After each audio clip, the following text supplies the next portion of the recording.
Learning objectives for Chapter 7 include discuss the essential features of the bureaucratic systems in Texas, assess the dynamics of policy implementation by state bureaucrats in Texas, describe policies utilized by the Texas legislature to control the actions of state agencies and public employees, summarize strategies available to citizens to impact or influence the actions of public employees, and differentiate among the personnel systems used by the state and local governments in Texas. So let's answer the question, what is a bureaucracy? Since we're talking about bureaucratic systems. Probably the best definition, or one of the best definitions, was coined by German sociologist Max Weber. Bureaucracies organize large numbers of people to carry out tasks for achieving goals. Any business is a bureaucracy. School administration is a bureaucracy. Anything that has a large number of people working to achieve a relatively common goal is a bureaucracy. Characteristics of bureaucracies include the following, meaning what do they look like? How do you know you're in a bureaucracy? The size of an organization. The larger the organization, the more likely it is a bureaucracy. The size of the budget can determine the size and extent of the bureaucracy. This is important. Division of labor and a hierarchical or hierarchy authority structure, meaning individuals within the bureaucracy have specific jobs that they do, and they are held accountable by people above them. And that goes generally all the way to the top. So a division of labor. Emphasis on specialization and expertise, meaning if you're part of a bureaucracy, you have a specific job to do. And how well you do it determines how far up the bureaucratic ladder you rise. There are elaborate rules and standard operating procedures. You should clearly know what your job is, and there should be clear rules and steps in how to do that job. And generally, one of the things that people are most critical about bureaucracies for is that they're impersonal relationships. You're there to do a job. It's not a family. It's not supposed to be a family. You're there to do your job in a bureaucracy in a cold and efficient way.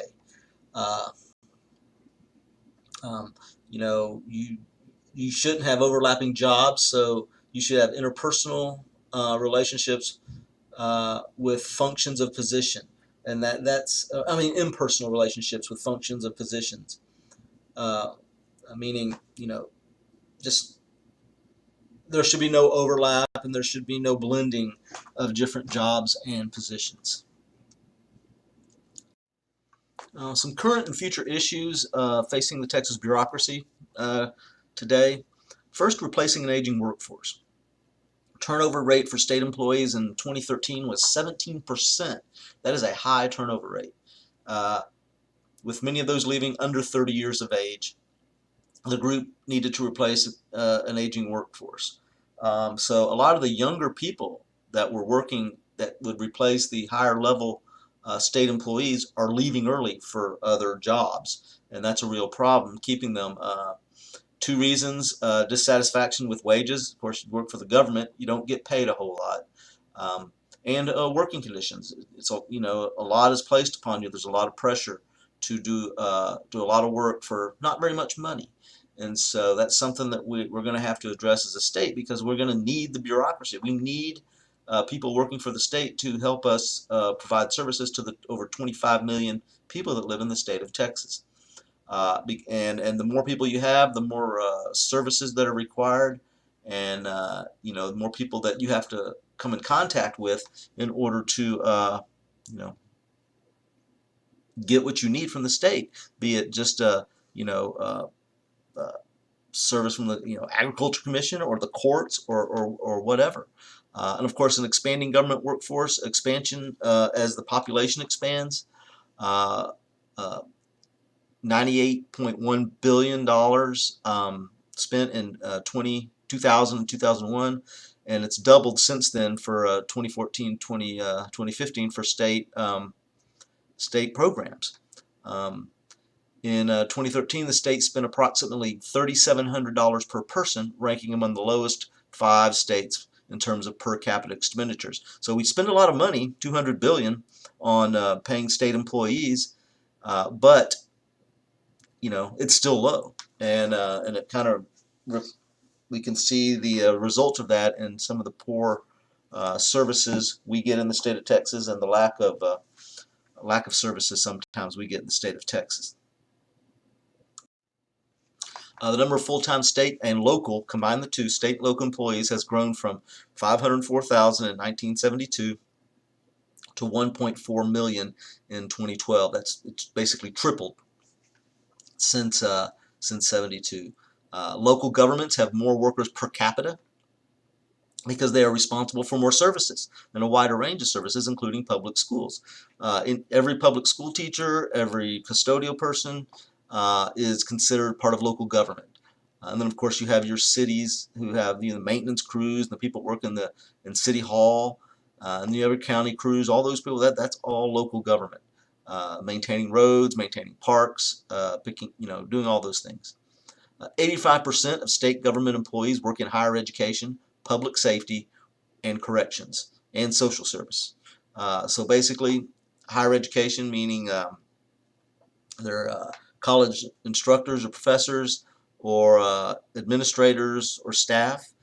Public safety, and corrections, you're looking at state troopers, you're looking at prison employees, and then social services, those that provide health and human services to people. That's 85% of state employees fall into one of those categories. Since we were talking about the bureaucracy and how the bureaucracy does policy and handles policy and carries out policy, let's look at the policy making process. And there's it's a pretty simple process with very clear steps. It begins with problem identification, then it's policy formulation, then policy adoption, then policy implementation, and then policy evaluation, and then back up to the top with policy problem identification again. And we'll look at each one more in depth here. The first step, problem identification. Recognizing the problem. Okay, there's an issue we have. We have potholes. All the roads are bad, or our education system is not funded equally. These are real problems that states have or local governments have. So somebody has recognized the problem. Of course, not every issue deserves government intervention. Just because it's a problem doesn't mean government can fix it. But sometimes government is required to fix it. And that's the purpose of government, is to fix problems within our community that affect everybody. The perception of government responsibility changes over time. Government today is responsible for fixing more problems than it was, 150 years ago. So over time, as our population changes and our attitudes about government change, the role of government in solving problems tends to change. And usually there's not a single unanimous definition of the problem. There's, think of poverty. Let's talk about poverty. What is poverty? Some people define poverty as a certain economic level, certain how much money you make every year, and then others may say, well, that's not poor. I mean, poverty is when you're homeless and you have absolutely nothing. So I mean, it's difficult sometimes to define exactly what the problem is, or get a clear handle where everybody agrees about the problem, because ideology, politics, partisanship all plays into identifying what a problem is. Now, once you identify the problem and recognize the problem and decide that it's going to be something that the government will address, the next step, step 2, is policy formulation. Crafting an appropriate and acceptable courses of action to address the problems. Who may formulate policy? The executive branch, the governor, could potentially put forth options as far as solving the problem. The agencies within the executive branch, separate commissions that may not even be part of the government, but they are, well, they could be part of the government, I guess, commissions, but they could also be put together to, experts to address this. Think tanks, which often are partisan, like they represent one ideology or another, can also put forth possible courses of action or different policies. Interest groups, of course, are going to want to have a say in any policy because if it impacts them, they want it to have a positive impact on them. And of course, the legislature itself may formulate a policy to fix the problem of poverty or potholes or whatever. There are different types of formulation of policy. There's routine formulation, which is basically incremental formulation or no revolutionary change. You basically alter something just a little bit. So right now, let's say for potholes, right now the state of Texas spends, $1 million a year. I'm just making this up. $1 million a year, and they go out and they fix potholes every 6 months. Well, you're just going to tweak that a little bit and maybe spend a little bit more money and do it every 3 months. That's incremental change, and that's routine formulation. That's how most policies are changed, just through increments. Analogous formulation, using previous problems and solutions as an example. Maybe there's a problem with there's a hurricane that hit potentially. Let's say a hurricane hits the Gulf Coast and really causes a lot of damage to a city. What policy are you going to put forth immediately to fix the problems? Well, you might look back at previous hurricanes or previous disasters and how were they addressed, and you look at the things that worked, and then you look at the things that didn't work on the previous time, and so you use that information to make the best policy for this current problem. You use an analogy, an analogous formulation, using previous problems and solutions as an example. And then there's a creative formulation, development of new or unprecedented proposals that represent a clear departure from existing practices. These often meet with strong resistance from existing groups. Try to do something completely different. And because the bureaucracy itself is so embedded in the current processes and the current policies, and because interest groups are already embedded and dedicated to the current policies and processes, this is a very difficult thing to do, to come up with a brand new idea and sell it to all the different people that you need in order to get it passed. So creative formulation, coming up with a brand new idea and trying to do it is very, very difficult. Okay, now after you finally formulated a policy, you have an idea. You have the policy that maybe that you want to put forth to be the solution to the problem. Then you move to step 3, which is policy adoption and budgeting. This is the legislative process. This is where the votes and the putting in committees and all those things that become important. So policy adoption and budgeting. Approval of policy by the requisite authorities, usually the legislature, and then of course signed by the governor. That's part of the adoption process. And of course budgeting, that you must set aside money to pay for it. Of course, all of this requires bargaining. Once you have the policy put forth, maybe certain groups won't vote unless that you can add this or that to it, or or cut something from it. And sometimes you have to do that. Sometimes you have to bargain and compromise. The more complex the legislation, the more time necessary to pass, because there's more things to discuss, more things to address, and more compromising and bargaining to do. Most legislation adopted is incremental, as what we talked about in the previous tile. A crisis may speed up the approval process, like the example of the hurricane. You've got to do something now, so you may have less time for bargaining, which usually means there is less bargaining. Most policies require money to carry out. Policy can be nullified by refusal to fund. That's a way. Sometimes you'll have the very same legislature vote for a policy, but then not vote to fund it. It can be really strange sometimes, and why they do these things. Because the legislature has the power of the purse. That means they fund everything. They pay for everything, and if you can't pay for it, it doesn't happen. Okay, once you've made the policy and you've adopted the policy, then the next step is carrying out the policy, and that is policy implementation. It's the process of carrying out policy through the different agencies. Obstacles to policy implementation. Well, decisions by policymakers constrain bureaucratic action.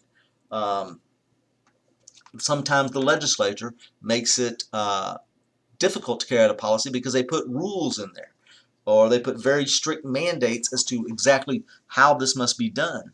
Um, and also, it prevents, in a good way, it prevents the bureaucracy from doing whatever it wants, uh, because a bureaucratic system that is not aligned with the legislative process or the policies can cause a lot of problems. Oftentimes, though, there are poor legislation and not clearly written, misdirected policies, meaning they weren't thought through, and they are not going to work from the outset. Oftentimes, there are inadequate funding. The agencies are told to carry out these policies, yet aren't given enough money. An example, like say the potholes on state roads. Let's say they're told, okay, instead of every 6 months, you go through and you fix them every 3 months or 4 months, but we're not going to give you any more money. Well, how do you do that? Because you're having to pay workers more for more time, but you don't have the funding or the equipment or whatever you need. Implementers may lack know-how or resources. Those that implement the policies may not know what they're doing. They might not have ever done what the legislature wants them to do in the past. And policies can produce unanticipated results. Sometimes a policy, when it is implemented, creates more problems than it solves. Um, and of course, influence of special interests. Special interest groups, not only do they influence the legislature, they can put influence on the agency heads that carry out the policies and try to influence them and how they carry out the policies that best benefit the special interest. And then finally, the last step after you've gone through the whole process of making the policy, adopting the policy, and implementing the policy, after a specific period of time, you're going to want to look at it and see if the policy works. See if the new law, the new policy, the new plan is actually working. That's policy evaluation. It's the process of determining whether a policy is achieving its intended goal. Is it fixing the potholes? Is it efficient cleanup after, or reestablish of services after a hurricane? Whatever. Important players in the evaluation process: the legislative committees, which have oversight over the agencies. They're always going to look at, see how things worked. Commissions and administrative agencies, people that study are put together to, experts to look at these specific issues and problems and see if it actually solved the problem. Or outside groups like universities and private research organizations whose academic field is, politics or that area or healthcare or natural disasters, whatever. So you can have all kinds of different people evaluate whether the policy works. And of course, you're going to get different points of view. Some groups may say the policy's working great. Others may look at it in a different way and study different values or whatever and decide that it doesn't work. And in the end, the legislature is the one that's going to have to determine whether it's working or not. And once that evaluation is done, this research is done, it can stimulate attempts to modify or terminate policies and restart the process. So basically, you go back to, you can look at a policy that you put forth, fixing the potholes, and then you go through the 5 steps, and then when you're done, are the roads better? That would be the question you would ask. Are the roads better? But then you say if yes, then they say, well, are they where they want it? Where is it where we want it to be? Could it be better? They're better, yes, but is it where we want it to be? And if not, well, that's a new problem, and you start the process over again. That's a problem you've recognized, and then you just start the process over. If it didn't improve the roads at all, well, once again, that's a problem. So you start the process over again with problem recognition. Of course, part of our bureaucracy, a large part of the bureaucracy, are the state agencies, those that carry out the policies made by the legislature. Okay, you have these agencies within the executive branch that carry out policies that the legislature makes. So the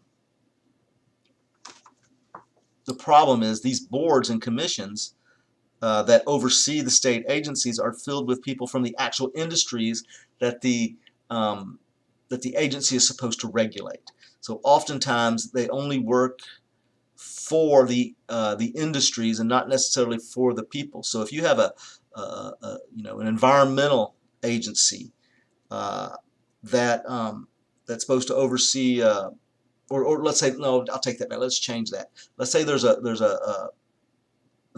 oil industry board that oversees the oil and gas industry in Texas. Well, oftentimes the members of that, and it's supposed to regulate the oil and gas industry, for the benefit of Texas and for the benefit and protection of the citizens of Texas. But what ends up happening is people from the oil industry are put on the boards that oversee the policy. And oftentimes they're always going to be sympathetic to the industry over and above what's good for the people, what's good for the state of Texas as a whole. And that's a problem on all levels of government, local, state, and I would say especially the national government. When you have the regulatory agencies that oversee banking and making sure that there's consumer protections for the bank customers, but that the people in charge of overseeing the banks are former CEOs of banks. A demand for people knowledgeable of the businesses regulated. I mean, that's one of the problems. I mean, they are knowledgeable, but they favor the actual industry itself, and they seek to protect the industries they represent. This problem of these commissions filled with people who are part of the industries could be countered by placing more public citizens, more average citizens on boards and commissions. As far as budgeting the bureaucracy, the there's legislative budgetary control. The state legislature controls the budget. They draft the budget for the legislature.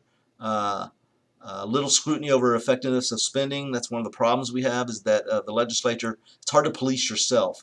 When the legislative budget board, provides, budget advice and it's accepted by the legislature, that they're going to review it themselves, which when we're not generally as critical on ourselves as other people might be over our actions. Line items restrict parts of the budget to specific programs, meaning you can put specific monies in there intended for specific programs, and of course the governor eventually can have the power to veto those line items.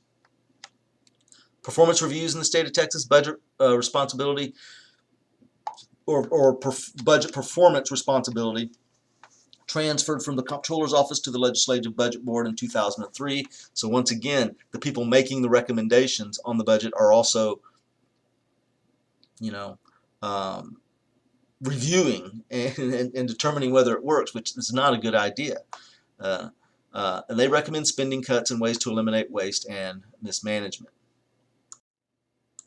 Now, as far as agencies and whether they are still useful or whether they're doing the appropriate job, we do have one way in the state of Texas that we are able to determine this, and it's called the sunset legislation. And the Sunset Advisory Commission, which is what it's called, conducts agency reviews once every 12 years. So this advisory committee, the Sunset Advisory Commission, looks at every state agency.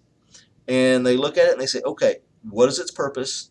And do we need it still? And if we do need it, is it doing it how it's supposed to be done? Is it doing its job?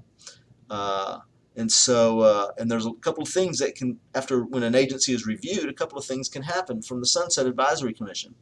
The following recommendations can be made to any agency. Let's abolish the agency. We don't need it anymore. What the purpose, the problems that were there when we created the agency no longer exist. So we don't need it anymore. This is rare to abolish an agency. Also, maybe the agency no longer does the job in a way that is effective. So you can restructure it. You can combine it with another agency or transfer the functions of that agency to another agency. or just, if everything seems to be working out okay and the agency is doing a good job and serving the people of Texas the way it's supposed to, then just continue it. So abolish, alter, or just continue. Those are the options of the sunset legislation or sunset advisory commission. Another problem with bureaucracy is what's called the revolving door. Moving from working in a government agency that represents uh, or oversees an industry, and after you've done that for a while, you move to the industry and work for the industry, and oftentimes make a lot more money. So you move from government employment to private business employment. You gain experience of and contacts within the industry regulated. Uh, and the problem here is that oftentimes, if you are a member of a state agency that reviews, let's say, the oil industry, oftentimes there can be secret agreements between the oil industry or oil companies and that person, and it might go something like this. The oil industry will tell that person, okay, if you make policy, or your agency, treats us with a sweetheart deal, or doesn't really regulate us very hard while you're in charge of that agency, well, when you retire from the agency, we'll put you to work and you can work for us making a lot more money. So it's kind of it's almost a bribe in a lot of ways for future employment. And that's a real problem at all levels of government as well. Reforms in 1975 and 1991 restrict employees from moving immediately into jobs within regulated industries. You have to wait a year or two, but if it's worthwhile to you financially, that would be worth the wait. Also, the revolving door can work the other way. You can be in the oil industry and then be appointed to positions on boards and commissions that oversee the very industry that you worked in, and it's a similar problem. Now, what happens if you work in an agency and you see corrupt, illegal, unethical things happen? Well, if you choose to report that to the police or to another agency of government, that's called whistleblowing. Whistleblowing, it's a part of bureaucracy that is well, it's always been there, and it's just it kind of keeps the bureaucracy in check. The problem is you can be punished by your superiors if you turn them in. So there are whistleblowing provisions that supposedly protect people from losing their job or being punished if they report corrupt, illegal, or unethical activities. But in the end, the law's there, but it doesn't do much to protect. It's really difficult to prevent retaliatory action. Many public workers are still intimidated by supervisors, and they're afraid to report. Plus, they can get sued if you report something. Sued for slander or whatever, and so you may lack the financial resources for legal battles. And then, of course, there's damages limited to whistleblowing lawsuits of $250,000 if you're suing the state. So it's a real, there's not a whole lot of incentive to whistleblow, because you might lose your job, and then you might get sued by the state, or you might have to sue the state in order to prove what you're accusing them of. So let's say you decide to go to work for the state of Texas, and you are part of the bureaucracy. These are the rules, some of the rules for working the bureaucracy. And this is any bureaucracy, whether it's a government or a business bureaucracy or whatever. Remember, you're dealing with people. I know it's a very impersonal kind of system, the bureaucracy, but there are people, and they all, are just like you, trying to do the best job they can. Find the right agency and the right persons authorized to provide solutions. So if you are dealing with the bureaucracy, you need to be careful and find the right agencies and the right people to handle your problem. So don't go to the the comptroller's office if you have a problem with oil and gas in your area. Be patient, because if you're working with the bureaucracy. If you are a citizen and you're trying to work with the bureaucracy, you have to be patient because the bureaucracy deals with lots and lots of people every day. But be tenacious. Don't stop, because if you just let them determine the timeline, it may not, you may not get a solution and you may not get help in a timely manner. Know your rights and act on them. And you might have to be adversarial with the bureaucracy sometimes because they just don't do what they're supposed to do, or they resist you. And oftentimes, if it's not listed here, if you do have problems with the bureaucracy, sometimes if you you contact your representative, your state representative or your state senator, they can help you by calling the agencies and put pressure on them to solve your problem. As far as working in the bureaucracy, merit systems, and professional management, Texas has a history of political patronage.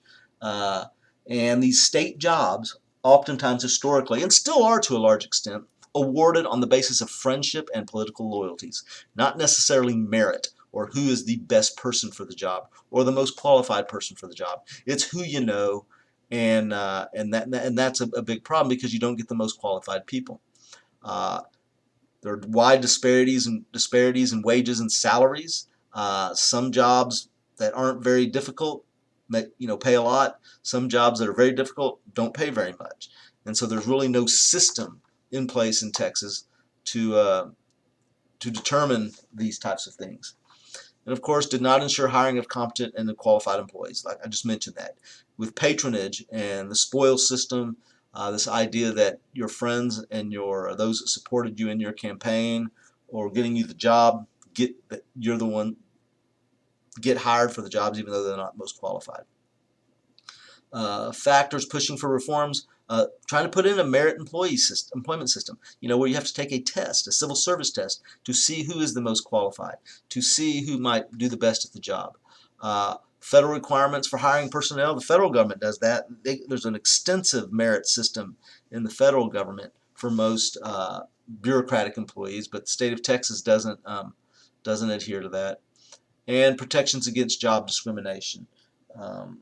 Oftentimes, women and minorities don't get the appointed jobs that maybe they're the most qualified for. So the current Texas system, as we kind of touched on in the previous tile, highly fragmented, decentralized, and not a merit-based system. Okay, fragmented and decentralized, that means each individual agency is kind of on an island in itself and runs itself like however it wants to. There's no overarching consistency with regard to all the agencies. The legislature sets these personnel policies, and of course they get pressure from the agencies because the agencies don't want them to change. The legislature could put forth job classifications and salary schedules, much like the federal government has. Agencies determine specific personnel practices, so there's no statewide consistent rules with regard to personnel and jobs. And if you were looking for a job with the state, all jobs in the state bureaucracy are listed with the Texas Workforce Commission, and you can find them on their website if you are interested in working for the state.